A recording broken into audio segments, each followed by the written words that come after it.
नमस्ते फ्रेंड्स, स्वागत है आपका मेरे चैनल यूनिक एंड इजी में। आज हम इस पुराने प्लाजो का यूज़ करते हैं। फटा हुआ है और कलर भी डल हुआ है उसका, तो इसको हम कट करेंगे अब और उससे दो पीस निकाल लेंगे। देखो अच्छे से कट करके दो पीस निकाल लिए हैं हमने। देखो इस तरह से दो साइड के दो निकल लिए हैं।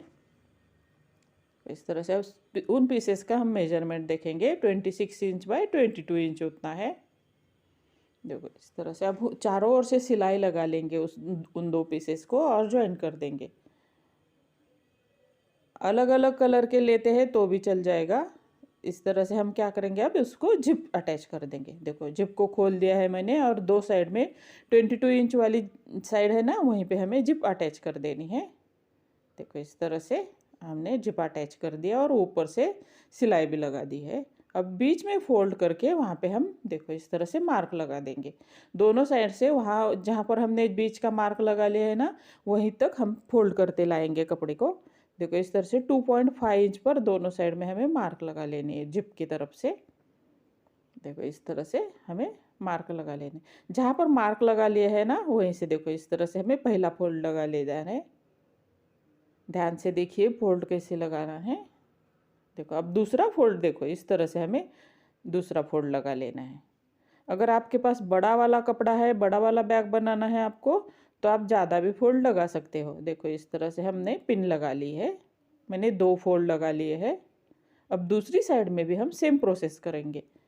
2.5 इंच पर देखो इस तरह से मार्क लगा देंगे और दो फोल्ड में फोल्ड करेंगे। देखो इस तरह से फोल्ड कर देना है। देखो अब दूसरा फोल्ड, देखो इसी तरह से हमें दूसरा फोल्ड कर देना है। अच्छे से फोल्ड हो गया।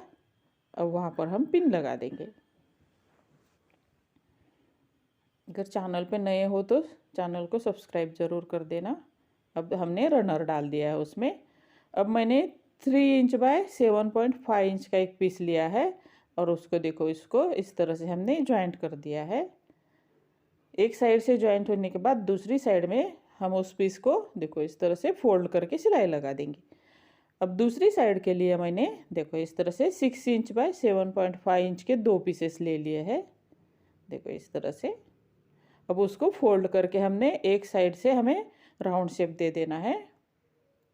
देखो इस तरह से हमें राउंड शेप दे देंगे। कॉर्नर पे कट करेंगे और देखो इस तरह से हमने ऊपर वाले हिस्से को, देखो प्लेन वाला हिस्सा है वहीं पे हमें हाफ इंच छोड़कर सिलाई लगा लेनी है और कॉर्नर पे देखो इस तरह से कट लगा के हम उसको सीधा कर देंगे।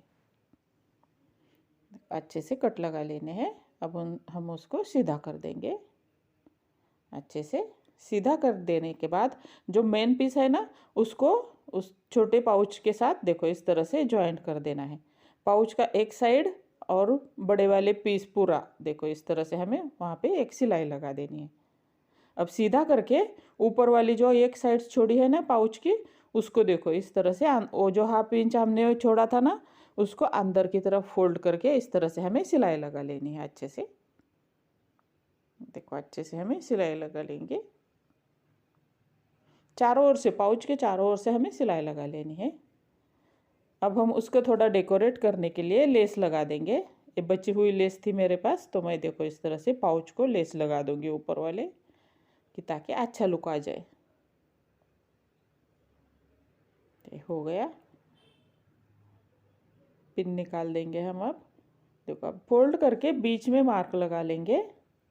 देखो बेल्ट के मार्किंग के लिए हमें बीच में मार्क लगा लेना है पहले। अब सीधा करेंगे।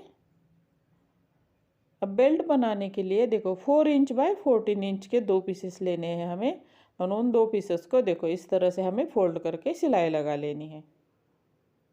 अच्छे से दो पीस हमें रेडी हो गया। जहाँ पर हमने बीच में मार्क लगा लिया था ना, वहीं पे उस मार्क के दोनों साइड में 4 इंच पर देखो इस तरह से हमें मार्क लगा लेने हैं। देखो बीच वाले मार्क के दो साइड में 4 इंच पर। अब जिप की तरफ से 1 इंच पर मार्क लगा लेना है हमें। 4 इंच जहाँ पे मार्क लगाया था वहीं पे जिप की तरफ से 1 इंच पर मार्क लगा लेना है और वहाँ पे हमें बेल्ट देखो इस तरह से हमें बेल्ट लगा लेना है।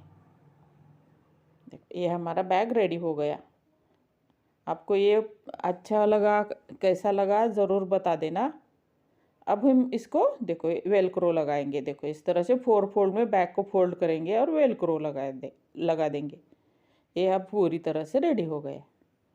आप आपके पर्स में वगैरह भी आप इसको डाल के मार्केट में लेके जा सकते हो। देखो इस तरह से ये हमारा अच्छा सा पाउच बैग रेडी हो गया। आपको कैसा लगा ये डिज़ाइन ज़रूर बता देना।